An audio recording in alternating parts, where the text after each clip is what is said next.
Issue number 9 of Absolute Batman unfolds in Bialia when two presidents decide to start peace between their countries because both of them lost their loved ones in the war. The presidents of Kondak and Kurak finally announce peace between the two nations, but as they are about to leave, a towering, huge figure appears in front of them. Bane shatters the door and enters the room. He questions, who is going to kill the other?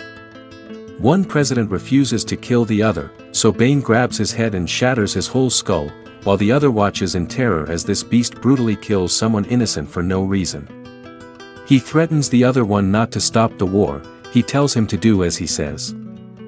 In fact, one of my favorite quotes comes from an ancient king from the valley. Peace, he said, is the pretty picture we draw over the ever-warring stars.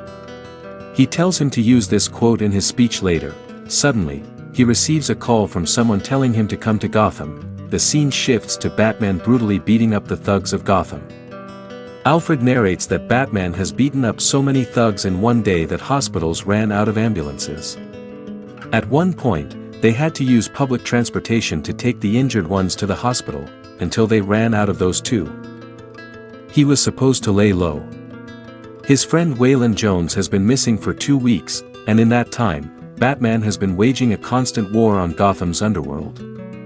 I want to tell him to stop, but I know better. Last night, he took down so many of their people that the hospital actually ran out of ambulances, at which point they started using ride shares, until they ran out of those too. Even one guy had to take the injured to the hospital on a rickshaw. Meaning, Batman just lost control and beat every single criminal he got his hands on. The scene shifts to the police station. While Barbara was talking to someone on the call, she hears some noises from the other room. She takes out her gun and enters the room, but finds Batman's mask asking for help from her. She goes to the Gotham Zoo to meet Batman. He comes in front of her and asks about his friend Waylon, because he has been missing for 2 weeks. She asks Bruce why he wants to know about him. He reveals that Waylon is his friend. She questions why he chose to ask her. He exclaims that Barbara is a good cop and he has seen her work. She finally gives him a file and reveals that they took Waylon, meaning Waylon is in the hands of someone dangerous for some reason. Now he meets his friends in a secret place. All of his friends know that Bruce is Batman because he revealed that himself. All of them plan to rescue their friend because there are multiple arcs in Gotham, meaning they have to plan very carefully. Alfred reveals that there are 3 arcs, and this project has been in the works for quite a long time.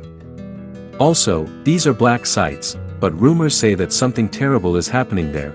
Bruce reads those files and finally realizes what and where they have to look for their friend, and this mission is going to be pretty hard. Also, they need someone to unlock doors, gates, and trip alarms, and only Cyber Eddie can do that. One of his friends tells him that he will do it, but another friend shouts, saying that this rescue mission will be so hard and they might die. Bruce gets angry and breaks the whole table, saying that they asked him to reveal his hidden identity as Batman. His friend approaches and tells him that he was saying the mission is difficult, but not impossible, and that they are standing with him no matter what. On the other hand, a little argument rises between Gordon and Martha Wayne about becoming the mayor of Gotham. The scene shifts to a few years before, when Selina and Bruce were having an intimate moment with each other on a huge pile of money. Suddenly, someone knocked on the door. Selina tells Bruce to take the money and escape from the window, but when Bruce looks, it was their friend who knocked. Waylon steps into the room and happily announces that his boxing match is coming up and he wants Bruce to train him. Although he has multiple people to train, still, he wants his friend to train him. He also gets shocked to witness so much money.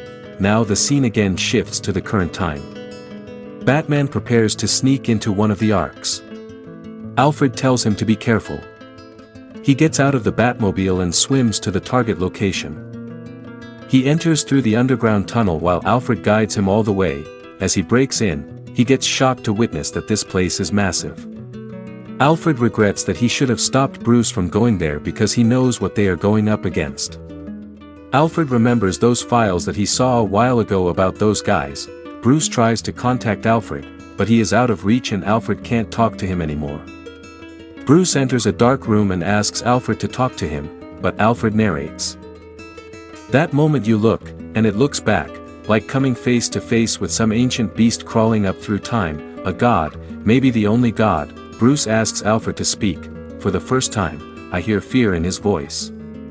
No, I'm not there. No one is there with you in this moment. You are alone. You and the monster. Suddenly, Bane shows up in front of Batman. He brutally kicks him. Batman prepares himself to fight and stabs him, but it does nothing to Bane. Bruce punches him, but he dodges the attacks and dislocates his whole arm. Bruce uses his other arm to fight, but Bane dislocates that one too. He does all of this while taunting him and barely moving an inch. Bruce tries to kick. But Bane does the same thing with his leg. Bruce calls him juiced up. Bane gets pissed off and tells him that he hasn't even used the stuff until now. And then Batman watches in horror as he sees Bane turning into a huge, terrifying monster. Bane picks him up by the head and introduces himself as Bane. Just look at the size of absolute Bane. This guy is bigger than Hulk.